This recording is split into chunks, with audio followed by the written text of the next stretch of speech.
Yeah, there's always been that's always been a significant issue.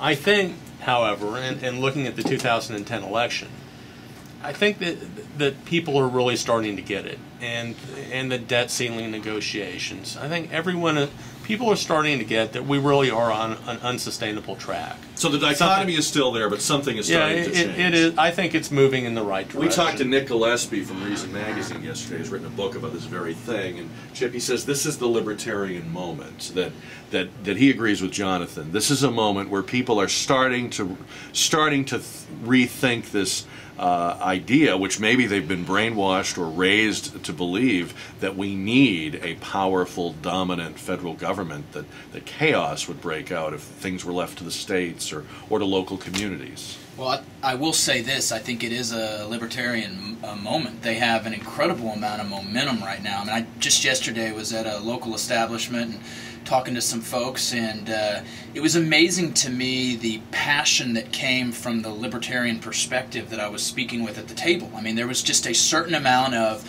we've had enough and we can't take it anymore, mentality. And it struck me that when I was first kind of cutting my teeth in politics, that the libertarian movement was an afterthought. I mean, there just wasn't a lot of push for it. It was sort of on the side or on the fringe of I think politics. That's the Libertarian Party. When you go capital L libertarian, you have people that are saying things like, let's not have any borders, and gold standard. No sidewalks, and so, but I mean, look, I think what we're talking about here is lowercase l libertarian. Okay. This idea that, you know what, why would I identify as a Democrat or a Republican? Who knows what that even means anymore? But I know what issues are important to me, and I'll support whoever, and in whichever party I could get movement on those issues, whether it's gay marriage or drug legalization or whatever. I like where you're coming from, and I think that's what we hear people say in the world. So it's a rhetoric that exists that, hey, there's this independence. And I hear people say, look, I'm not a Democrat or Republican. I vote for the person. And yet every time it comes to an election, we get these polar opposites, and people are torn one way or the other. And I hope that a day will come where folks will figure out that what we agree upon is more than what are the ends of our parties, and that we'll have some new opportunity, some growth for. Well, one of the things he writes about in this book is the idea that we now live in a time where we're very accustomed to having multiple choices on everything. There's 50 brands of toothpaste.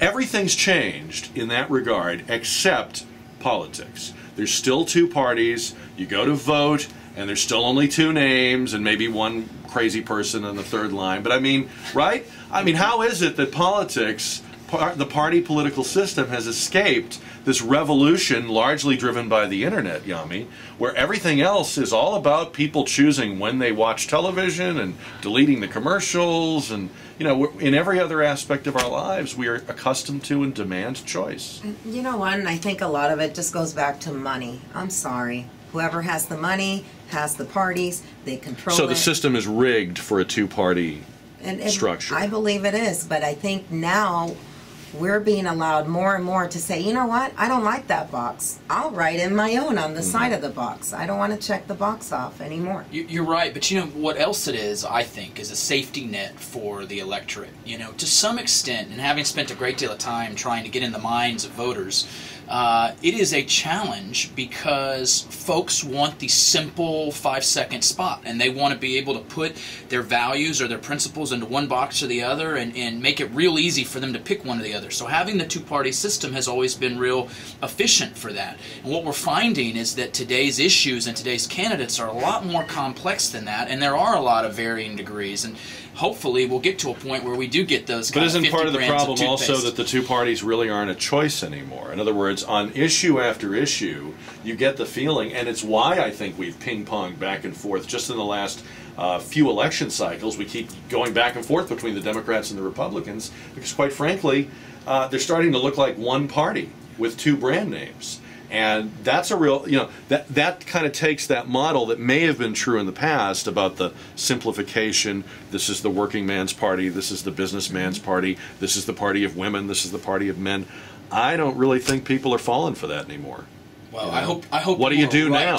What do you do when that's great. not the case anymore?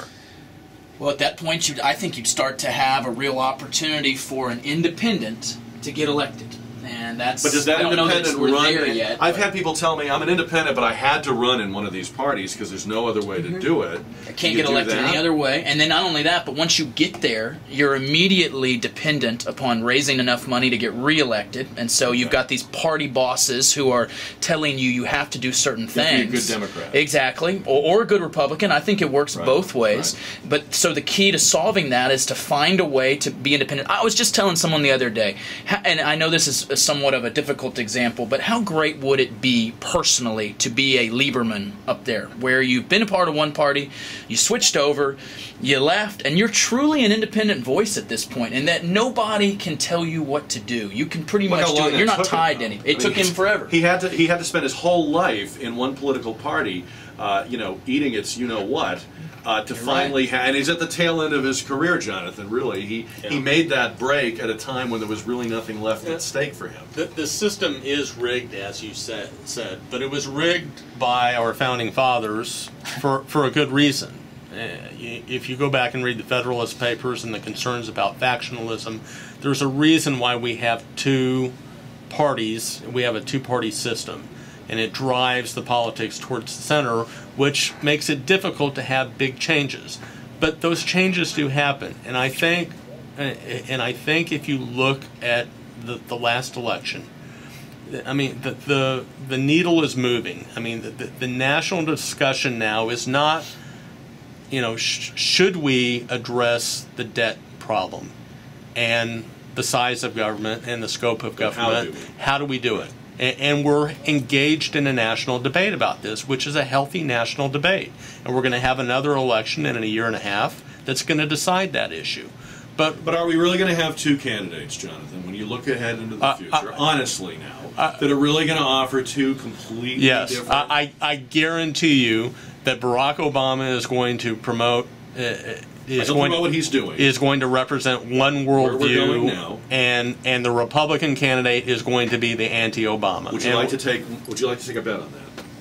Because I think I will predict an Obama-McCain kind of race, where on the surface they're opposites and they're opponents and they're adversaries, but in fact everything that's happened in the last 2.5 years, almost all of it would have happened under President McCain. We all know that. So are you telling me that there will actually be a choice I completely disagree with you. Would there have been McCain had a health care plan? Would there have been an $800 billion stimulus plan? Would there have been McCain a national... supported it. McCain supported the stimulus plan? McCain supported the Bush stimulus plan. He didn't support... McCain would have done all the things Obama's done with maybe a few minor differences. I disagree with that, but I strongly disagree with the idea that in 2012 voters aren't going to be presented with a very clear choice about the direction of the country. Well, who do you think it would be, though, in this case, Jonathan? I mean, I look at the Republican primary options, and I just don't see how they don't end up with Mitt Romney. I mean, to me, like the senator from Minneapolis. Why not a woman? That would be great, but I just think they've got to appease a base. Let me take this break, and when we come back, we'll ask you all who that real choice would be, if there is going to be one. I'm not sure there will be, but 11:28 into the newsroom for Karen. I like that. Eggs in that basket. 11:33 on News Talk 550 KTSA. Gang of four. All right, we have really covered a lot here. Before we get to the lightning round, we had started down the road of is there really anybody in the Republican Party that Barack Obama and company would have to worry about in 2012? I say in this current field, none of them are the kind of historic candidate that will defeat a sitting president. You have to be historic because history favors sitting presidents. So who in the field, Yami, would be the game changer, would be the one guy Barack Obama would lose sleep over, or gal? The gal from Minnesota. I like her. I mean, it's something about her. And I'm talking purely from the TV point of view. Yeah. A candidate, to me, she has the persona of a candidate. She speaks like a candidate, and she's a woman.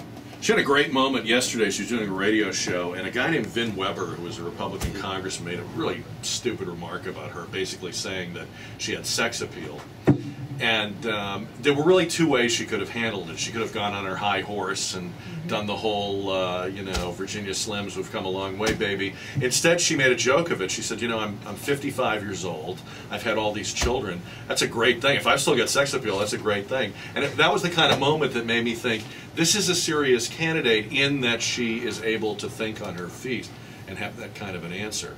I don't know. I mean, Chip, you're not a Republican, but who in this Republican field should worry them? Well, and I think one of the things I was going to mention was in Obama's shoes, you have to run scared and you have to amp up for the surprise candidate, because right now, I don't know that there's anybody that's striking fear in the hearts of Democratic consultants. Now, that said, Governor Goodhair the surprise candidate? Well, Jonathan made the comment, and I'll be happy to let him take it. But I think outside of Texas, people really seem to be excited about Perry. Unfortunately, we're kind of stuck with him here. But outside of Texas, he seems to be the candidate that's getting a lot of momentum. What do you think, Jonathan?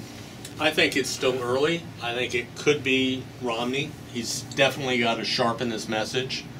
Which after... What do you mean by... I think I know what you mean, but tell me what you mean by that. Well, he's still, you know, we went through this whole thing in the last week or two about... I can work with Democrats. Well, no, his issue was, did Obama make the recession worse? Yeah.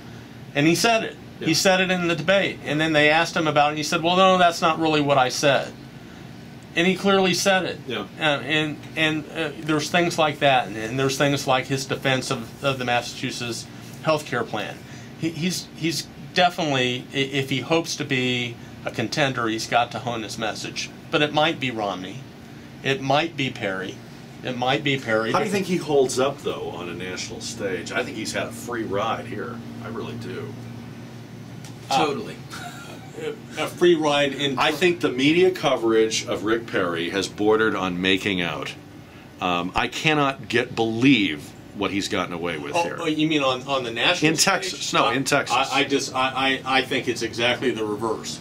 He's gotten very tough treatment from the Texas press, which is why he won't talk to the Texas press. But he's got a lot of adulation and a lot of support from the Wall Street Journal and national publications who don't, you know, people outside of Texas... He might look good to them from a distance. Right. How will he look up close? But does it really matter in this case? Because I would really suggest... I agree with Jack on his media treatment here in Texas, but I think nationally he will probably get hammered when there's a full vetting. However, I really believe he is running and he is pushing his campaign to position to be a vice presidential candidate. So somebody's going to come to the forefront.